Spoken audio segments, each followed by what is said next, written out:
Well, dozens of people have been arrested in Sydney as protests against the visit of Israeli President Isaac Herzog turned violent.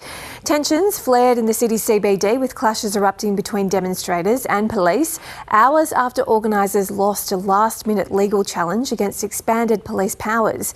One video shared by Green Senator David Shoebridge appeared to show a protester being punched multiple times by a group of officers. There were protests right across the nation last night while Mr Herzog spent the evening at an event honouring the victims of the Bondi Beach terrorist attack, saying anti-Semitism has been festering in Australia. Let's take you first of all to our reporter Max Tillman, who is in Sydney for us. Max, just take us through some of those scenes we saw yesterday.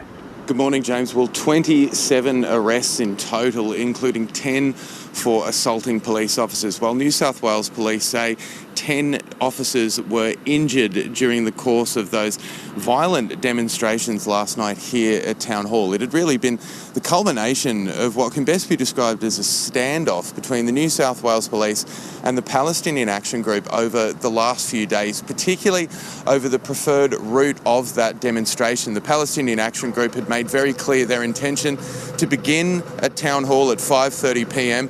and make their way to Macquarie Street, which houses the New South Wales State Parliament. The New South Wales Police, on the other hand, had been wanting them to begin at Hyde Park and make their way to Belmore Park near Central Station, and had made it very clear as early as Friday of last week that if they chose not to abide by those New South Wales Police orders, they would be met by a strong showing of authority, and that is exactly what we saw last night. Now, what we have heard is that it was in the course of demonstrators beginning that march, that's effectively when the first scuffles broke out. Some of our reporters who were here at the scene last night say that that crowd began to move through barricades as police effectively tried to stop them from marching any further. Obviously, we're under a major event declaration here in the Sydney CBD, controversial as it is. At the same time, there is also that 2-week incremental extension of those protest restrictions that cover a large part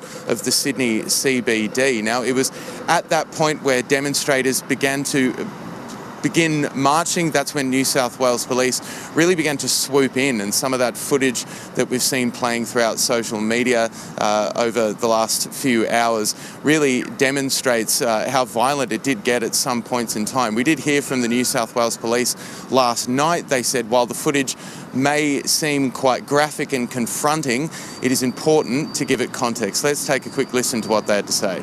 Out of context, I can understand why people looking at them might be quite concerned.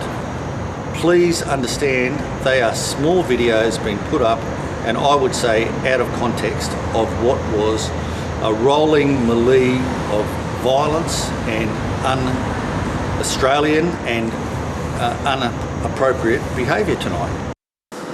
Now, organisers of the Palestinian Action Group have described the police presence last night as an absolute disgrace. At the same time, they have acknowledged that 11th hour Supreme Court challenge that occurred yesterday in the New South Wales Supreme Court was unsuccessful. Effectively, the Palestinian Action Group had been arguing that the declaration of that major event was being used to essentially suppress opposition.